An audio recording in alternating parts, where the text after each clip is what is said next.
ফের মুখ্যমন্ত্রীকে নিশানা অর্জুন সিং এর 26-এর ভোটে তৃণমূলকে উৎখাত করতে হবে।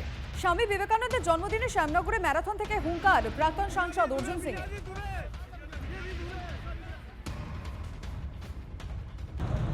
মমতাকে দৌড় করাতে হবে, বাংলা থেকে তাড়াতে হবে। এই জন্যে দৌড়ের পর আমরা আগে থেকে স্বামী বিবেকানন্দজিকে সামনে রেখে হিন্দু বিরোধী মমতা ব্যানার্জিকে দৌড় করাবার জন্য দৌড়ের প্র্যাকটিস করলাম আজকে।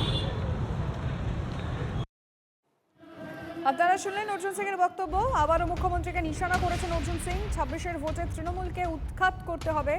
স্বামী বিবেকানন্দের জন্মদিনে শ্যামনগর ম্যারাথন থেকে হুঙ্কার প্রাক্তন সাংসদ অর্জুন সিং এর।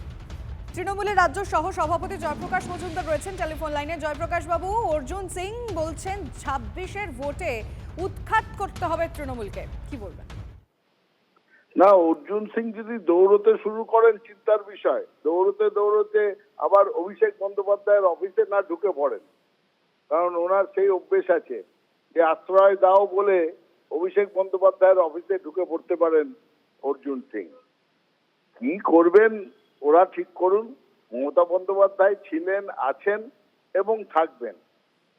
এই অর্জুন সিং কিংবা বিজেপির ক্ষমতা নেই বা কোন রকম গ্রহণযোগ্যতা নেই যে আজকে বাংলায় বলবেন মমতা বন্দ্যোপাধ্যায়কে সরাতে হবে। শকুন বলে গরুর সাপ দিচ্ছি, গরু মরবে। এইসব শকুনদের সাপে কি তৃণমূল কংগ্রেস তথা পশ্চিমবঙ্গের কোনো ক্ষতি হয়? ধন্যবাদ জয়প্রকাশ বাবু, ধন্যবাদ। বিজেপির মঞ্চে চিটফান্ড মামলায় অভিযুক্ত নেতা ময়নাগুড়িতে সুকান্তর সভায় বিজেপিতে যোগদান। চিটফান্ড কাণ্ডে সিবিআই মামলায় অভিযুক্ত প্রাক্তন তৃণমূল নেতা শশাঙ্ক রায় বসুনিয়া। একই সঙ্গে বিজেপিতে যোগ দেন তার ছেলে শিবম রায় বসুনিয়াও। দলবদলু নেতা শশাঙ্ক রায় বসুনিয়ার দাবি তাকে চিটফান্ড মামলায় ফাঁসানো হয়েছে। তার সাফাই এর পরেও রাজনৈতিক তরজা থামছে না ময়নাগুড়িতে। চোরকে দলে নিয়েছে বিজেপি, ওর গ্রহণযোগ্যতা নেই খোঁচা তৃণমূলের। নোটিশটা ওরাই করেছে, নামও বলে দিয়েছি আমি আগে কে করছে। ওরা কি করতে পারলো? কোনো তথ্য দিয়ে আমাকে কিছু করতে পারছে? আমরা হচ্ছে আদি, আমাদের যা প্রপার্টি, আমাদের যে সম্পত্তি সেটা সবাই জানে। আমার ইনকাম ট্যাক্স থেকে উল্টো পাল্টা রিপোর্ট দিচ্ছে। আমি বলে চা বাগান করছি পার্টির টাকায়, আমি বলে বাড়ি বানাচ্ছি পার্টির টাকায়। একটা ময়নাগুড়ির এত জনগণ আছে, একটা ব্যবসায়ী একটা কোনো পাবলিককে বলুক যে আমি 10 টাকা দিচ্ছি। কাজ মানুষের কাজ হবে না, মানুষের উন্নয়ন করতে পারবো না। আমরা তো রাজনৈতিক পরিবারের লোক, আমরা তো মানুষের যদি কাজই না হয়, মানুষের যদি উন্নয়ন না হয়। আজকে ময়নাগুড়ি বিধানসভায় এত সুন্দর 15 বছর থেকে গত এই সুন্দর টাইমটা ময়নাগুড়িতে কি উন্নয়নটা হয়েছে? তৃণমূলের তো বিধায়ক ছিল অনন্ত অধিকারী, কি উন্নয়নটা হয়েছে? কিন্তু কোনো তো কাজ করতে পারেনি। সিআইবি ডেকেছিল, বাবা তো গিয়েছিল, তারপরে আর কিছু হয়েছে কি? তো আর কোনো প্রমাণ পেয়েছে কি?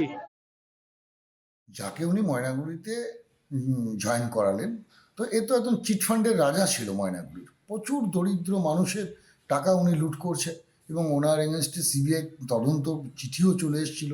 হ্যাঁ, সেই ভয়ে যাতে সিবিআই না ধরে তার জন্য বাড়িতে বসেছিল। আমরা যখন জানতে পারছি যে উনি বিভিন্ন কুকর্মের সাথে জড়িত তৃণমূল কংগ্রেস, তখনই ওনাকে দল থেকে, ওনাকে না ওনার ছেলেকেও ঘাড় ধাক্কা দিয়ে দল থেকে বের করে দিয়েছিল। এবং বিজেপি যদি ওনাকে টিকিট দেয় তাহলে আমরা বিজেপিকে ধন্যবাদ জানাবো যে বিজেপি একজন চিটফান্ডের মালিককে এবং একজন সিবিআই নোটিশ খাওয়া একজন মানুষকে টিকিট দিবে।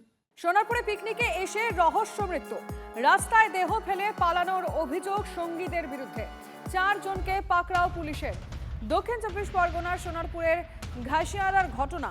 অভিযোগ, ম্যাটাডোর করে দেহ রাস্তায় ফেলা হয়। স্থানীয়রা পুলিশে খবর দেওয়ায় অচেতন অবস্থায় পড়ে থাকা ব্যক্তিকে উদ্ধার করে হাসপাতালে নিয়ে গেলে চিকিৎসকরা তাকে মৃত বলে ঘোষণা করে। মৃত ব্যক্তি টালিগঞ্জের বাসিন্দা। আমার এখানে একটা ছোট হাতি করে কতগুলো ছেলে একটা নিয়ে এসেছিলো, বডি নিয়ে এসেছিলো, নিয়ে এসে এই আমার এইখানেই নামিয়ে দিয়েছিল বডিটা।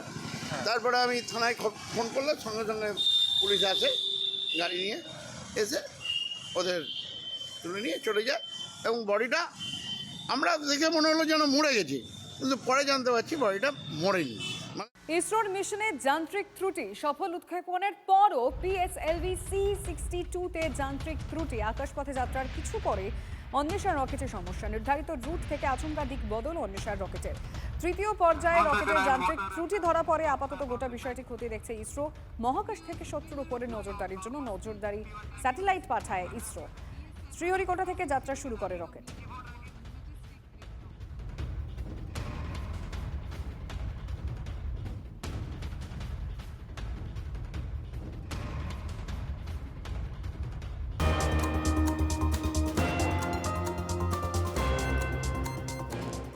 আহমেদাবাদে মোদি ওড়ালেন ঘুড়ি। মোদির সঙ্গে জার্মানির ভাইস চ্যান্সেলর। আন্তর্জাতিক ঘুড়ি উৎসবে প্রধানমন্ত্রী।